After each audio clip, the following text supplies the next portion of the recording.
Mao ni siyang ikaduha mga boss nga very recently nako nga na-realize no na medyo naglisod ko. Kana bitawng you are feeling stuck pero daghan gyud kag buhatonon pero wa ka kabalo unsay dapat nimo buhaton.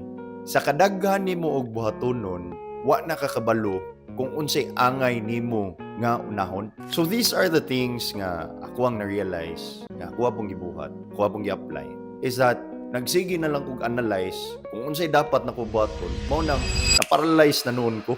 Wa na ko'y mabuhat kay tungod nagsige na lang ta og overthink. Nagsige na lang ta og hunahuna kung unsay pwede na tong buhaton. Kadungog na mo ana nga saying nga eat your frog.